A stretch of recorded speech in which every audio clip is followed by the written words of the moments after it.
کنفرانس پارلمانی در لندن، دادخواهی شهیدان قتل عام 67، سخنرانی لورد گینس با بلکمن و استیو قسمت دوم.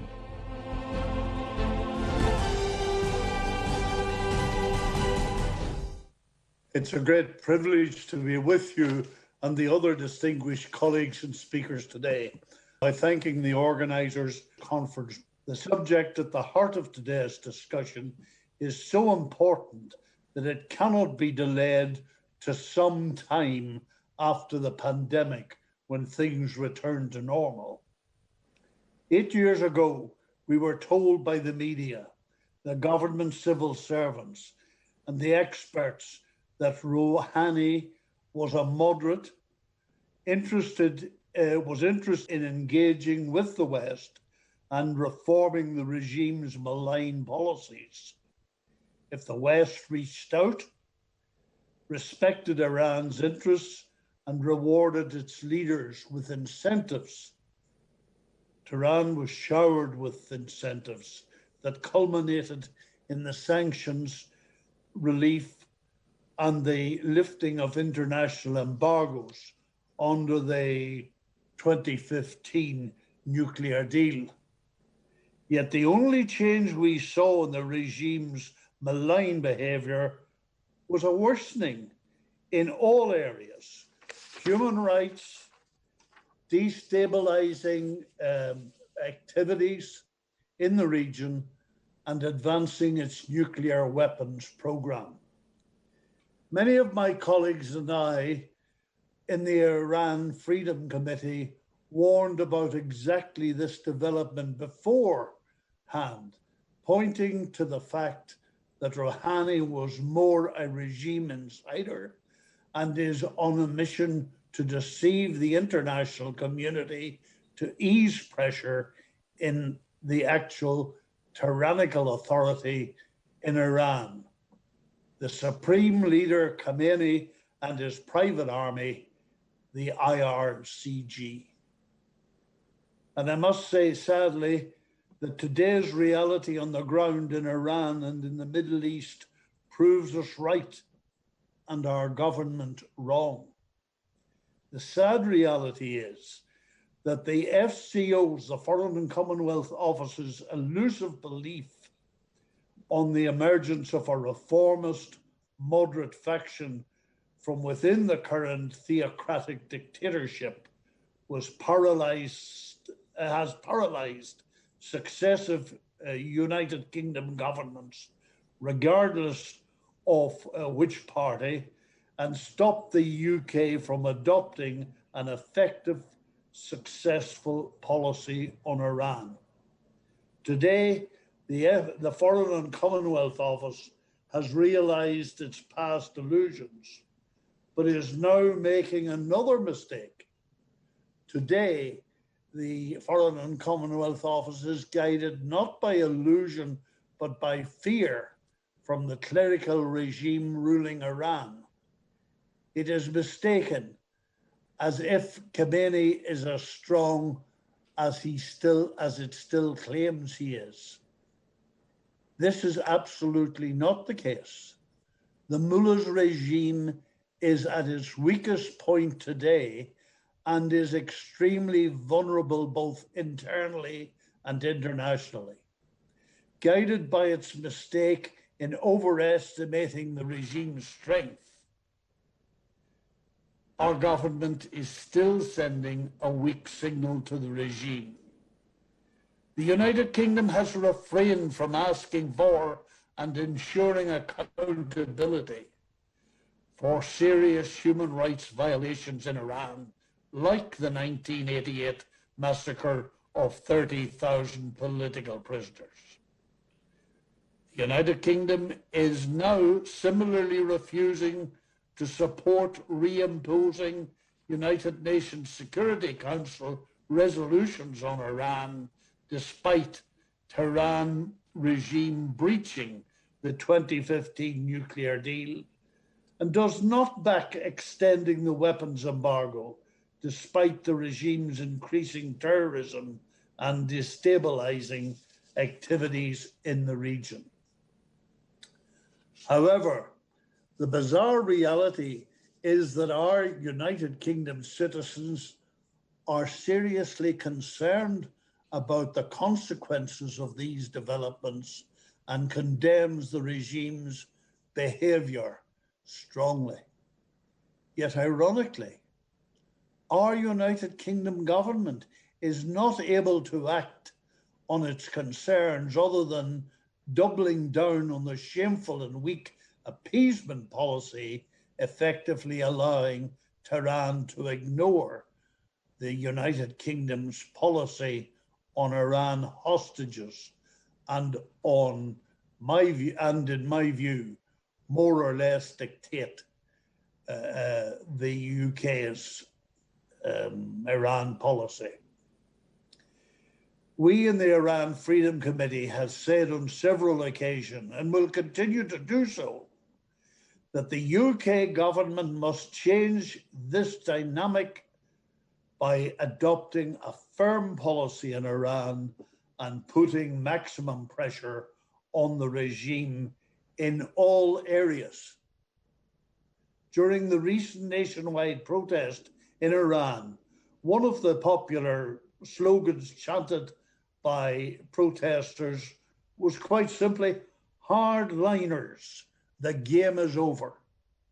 Therefore, the United Kingdom should be standing with the Iranian people and wish their resistance movement led by Madam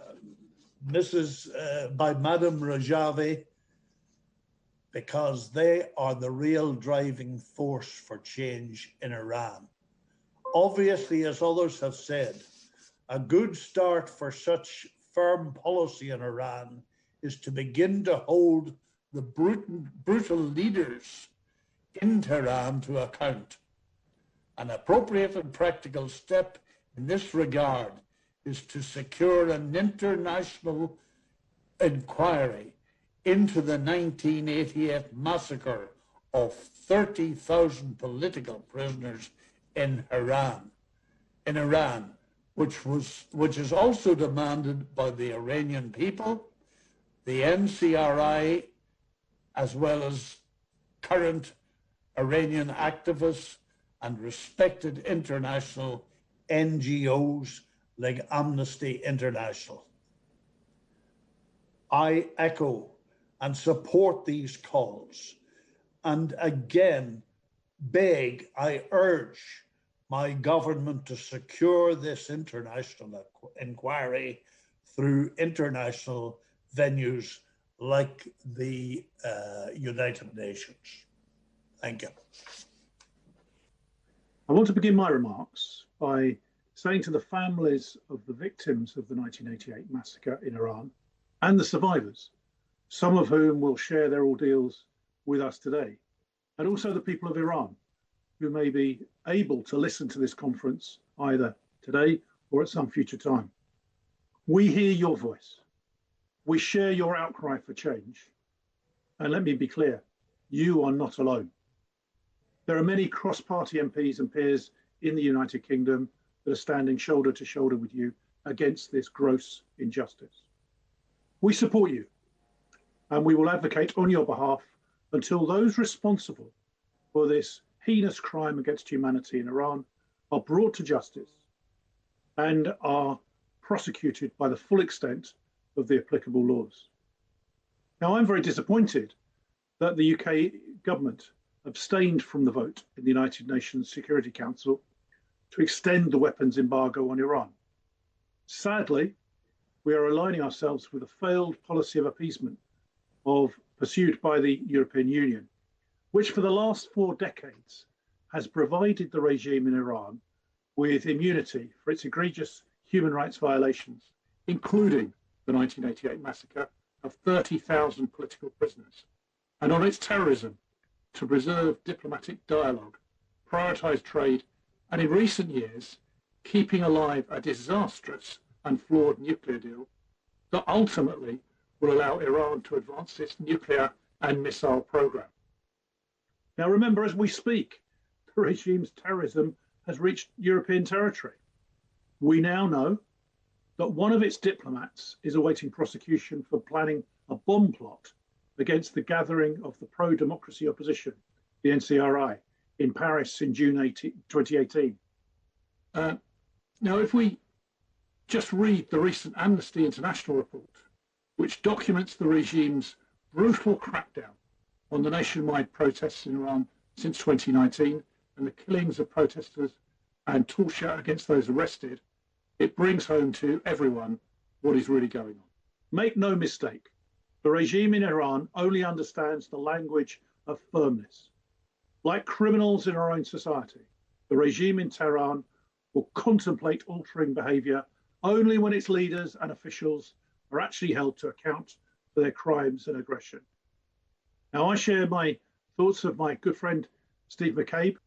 Last year, Amnesty International repeated the same call as demanded by the Iranian resistance with regards to the detainees of the November 2019 protests. It stated that this regime has shown that it will not investigate its own crimes, and therefore it is vital for the United Nations member states to enter and call for independent international investigation on all their crimes, and most importantly of all, on the 1988 massacre. Therefore, from what I've said and what my colleagues have said, the following steps are needed.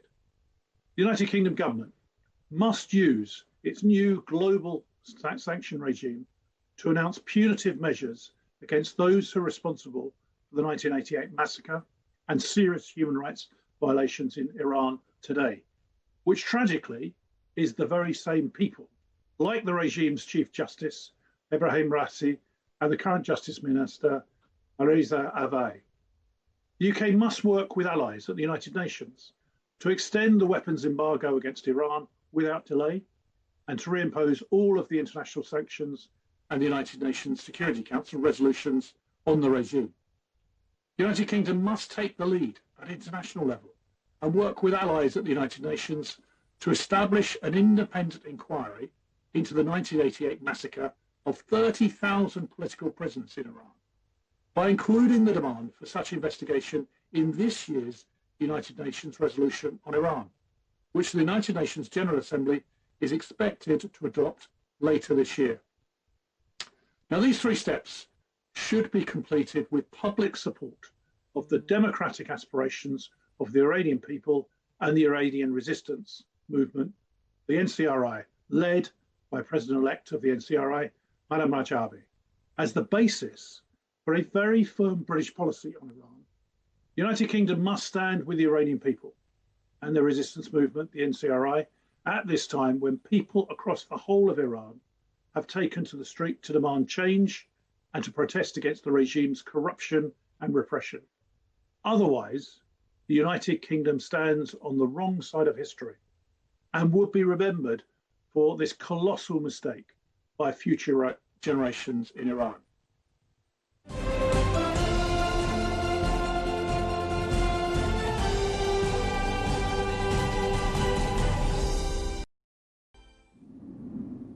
We failed them by handing over billions of pounds as a result of the botched nuclear deal, money which has gone to fund terrorism. And we failed them by not supporting the opposition and democratic politicians like Maryam Rajavi. The people we seek to do business with, like Ebrahim Raisi, now the chief of Iran's judiciary, are the same people responsible for the 88 massacre. Once again, people are being arrested for protesting. Once again, prisoners are disappearing. 1,500 people were killed by the security forces during the November protests last year. They were murdered on the order of the Supreme Leader Khamenei, emulating Ayatollah Khomeini, whose fatwa led to the mass executions back in 1988. Amnesty International have recently published a report on the 2019 crackdown. They found widespread evidence of torture and ill treatment against women, men, and even children by the police, security agents, and prison officials. When Ibrahim Raisi's henchmen are not murdering people, they're subjecting them to barbaric tortures, including flogging, waterboarding, electric shocks, and other violence and humiliations. They feel they can act with impunity. That's why Madam Rajavi has said the regime must not be allowed to buy or export a single bullet and must be held accountable for its constant assault on the fundamental rights and freedoms of the Iranian people. The UK and the international community must stand with the victims. We must support their struggle for genuine democratic change, change that can transform Iran from a pariah state to a valuable international partner. And as David has said, we can do this by calling for an extension of the arms embargo.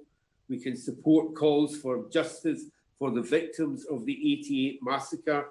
We should demand that the 2020 UN resolution on Iran includes an article setting out the steps to a proper inquiry and actions against the perpetrators of that massacre. And we can demand that an international commission be allowed to visit Iran's prisons and expose the truth for the world to see. Nothing else will do. Thank you.